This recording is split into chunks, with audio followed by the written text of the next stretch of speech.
Salutations, Cybertronic siblings! So fairly recently, I feel that something's happened that's sort of always been a bit inevitable, and that we're finally getting a store-exclusive toy line centered entirely around Transformers star player Bumblebee in the form of the Buzzworthy Bumblebee line. I'm actually kind of amazed that it took this long for that to finally happen, honestly. But you know what, I'm alright with it. It's providing a bit of an opportunity for newcomers to track down some quality Studio Series figures that's become a bit scarce in the past few years. Plus, I just don't have the nerve to get worked up over this, cause I love Bumblebee. And I'm not saying that all the fandom pushback against him is entirely centered around aging men rejecting kid appeal characters, not wanting to admit that they're no longer the sole demographic of their beloved franchise, but that is entirely what it is.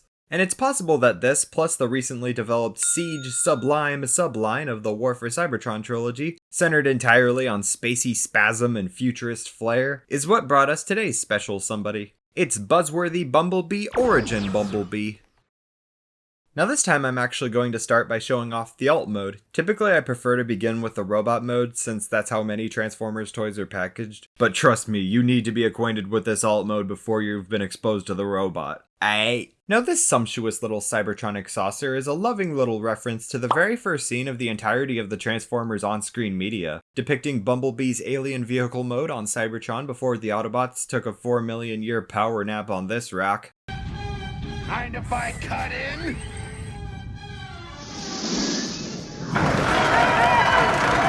Nice throw! And really, this right here, it's irresistible. And don't even start, we all know this is the reason you want it. I mean, hey, as you should. As far as I know, this is the first ever official Bumblebee toy that actually transforms into this thing. It's something that's so iconic and recognizable to the Transformers fanbase, yet has just never been able to exist before this for some reason, outside third-party territory. There's a few panel lines here and there, but nothing egregious. And it manages to have all this line work while still feeling really smooth to the touch. And this might be a small thing, much like this figure, but I love the specific color of yellow they chose for this lad. I love the Netflix Bumblebee a lot, but I wish it went with this more sunny yellow rather than the orangey yellow it actually has. It looks great, and it's really evocative of the character for me. We never talk about this, but you think Cliffjumper turned into something like this as well?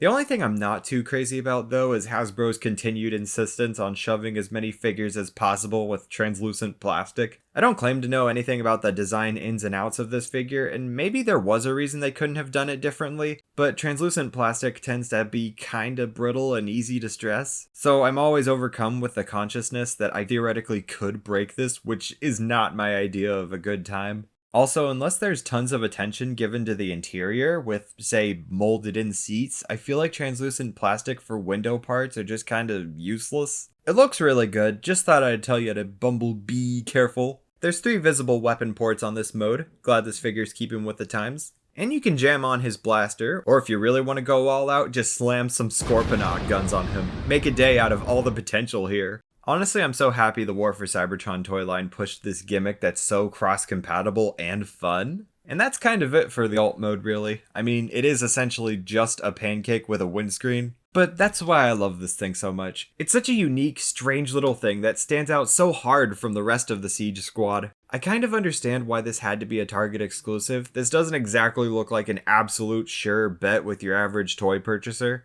I sort of feel like it's something specifically aimed at us, the ones who know and love this thing already, who already have the prior context needed to fully appreciate this thing. This is one saucy saucer.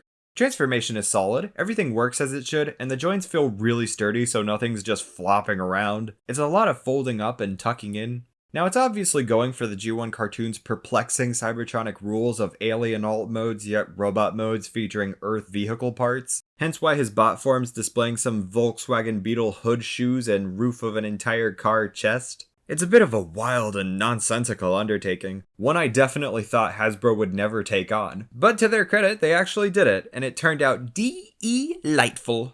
Look, I get it, this figure's got a backpack, his legs got backpacks. It's a bit kibbly in certain angles here and there, so it's really impressive that it doesn't hamper the toy in any meaningful way. This isn't exactly unreasonable for something like this considering the source material. I'm just astonished with how they made a figure with this alt mode into a good looking Bumblebee robot that feels as good as this. And I just adore how the chest area actually turns into the front of the alt mode like how it does in the animation. I don't know why, but it's just super satisfying. Again, the joints feel really solid and makes posing this figure a real blast, plus it makes it a lot easier for him to wield Galvatron's cannon. The sculpt and paintwork all do their part well. It might be a bit kibbly and shell-formery, but I admire that much like the Siege Seekers, it at least embraces that and uses it to the advantage of the stylization, making the actual parts of him that are his body look pretty dynamic. Moving to the accessories, he includes this little Bumble Blaster, much like the one he had in the cartoon. It's cute, and I prefer it to the massive cannons that I never display the Netflix figure with.